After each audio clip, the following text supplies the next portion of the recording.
We all have different experiences and perspectives in PPC, but I bet there's something that you and I will definitely agree on. We trust the ad platforms less today than we used to. Less transparency, less control, privacy regulations, data thresholds. This stuff is getting harder. Let's talk about it. This is PPC Zone, December 2024, in PPC We Trust. I'm your host, Jill Saskin-Gales. I use the pronoun she and her.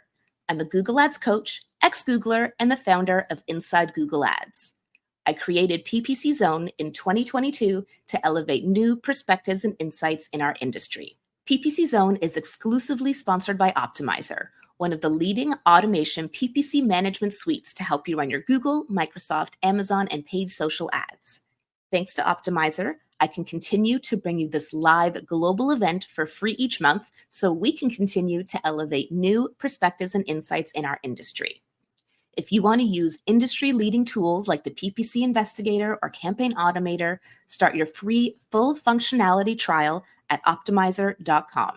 That's optmyzr.com. Next up in the zone, this speaker is the co-founder of Marcode, a paid search intelligence tool. He's worked in digital for 15 years and is focused on breaking out of the black box to improve campaigns. Today, he's sharing his perspective on ad hijacking in paid search. Please welcome Andy Cooney. Thanks a lot, Jill. I'm going to get straight into it as well. So I'm going to be talking about ad hijacking, which is a bit of a hidden menace. So I'll start by saying, who wouldn't want a 200% reduction in brand search CPC while gaining more clicks? Who wouldn't want less for more? Who wouldn't want a massive increase in brand revenue, especially if brand is a considerable part of your paid search program? None of these examples came from things like landing pages or ad copy or new campaign types. It came from stopping a problem, and a problem that's largely hidden from most people. Both of those clients were being impacted by affiliate hijacking. Now, I'm going to go back to about 2 years ago when me and my co-founder started Marcode. We thought Google isn't giving enough insights anymore, so we need to give people other data that looks at what's going on.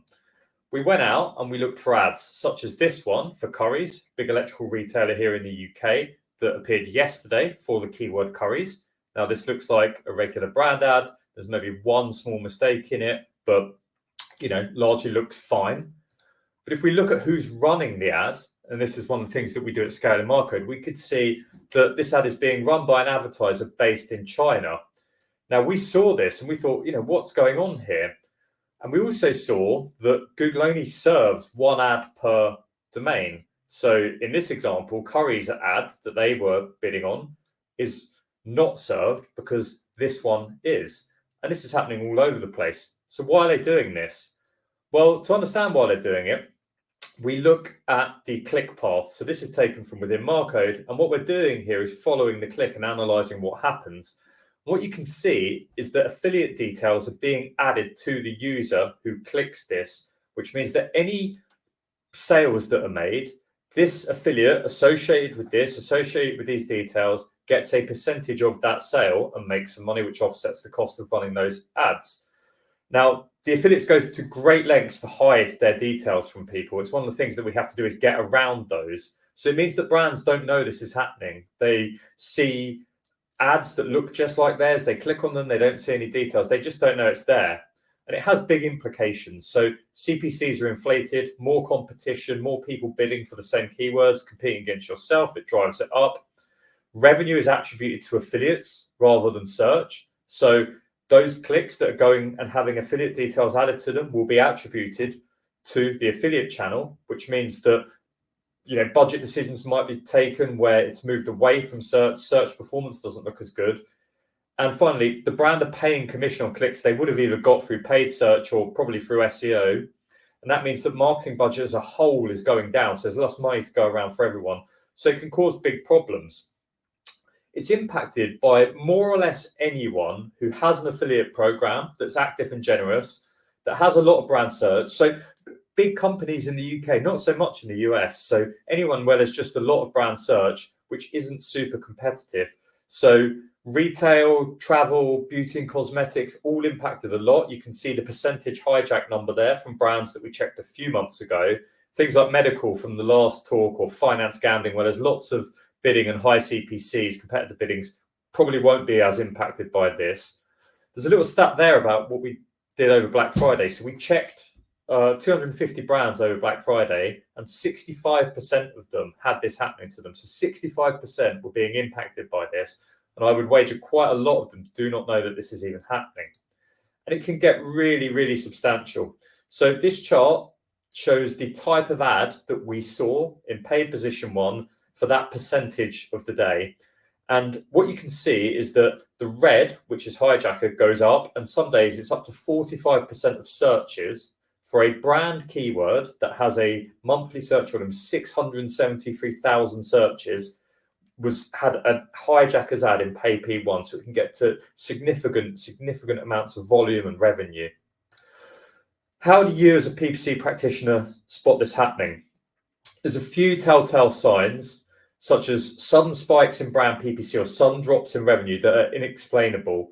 So you might see this happening, and you can't say, it's not more competition, it's not any changes that we've particularly made.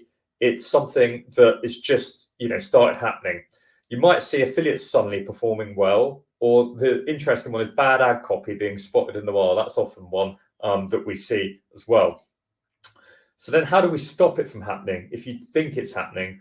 Unfortunately, there's not a lot you can do purely from a PPC perspective. You can report the ads to Google. That sometimes works, it sometimes doesn't. You can bid more aggressively, but it's not a long-term solution. Ultimately, you have to work with your affiliate team or your affiliate network to get them to take action. So the 3 steps are making sure that affiliates are being vetted thoroughly, that they're not allowed to brand bid. There's compliance guidelines in there. And if you're working with any sub-networks in particular, that's a big flag. So ask these questions to your affiliate team.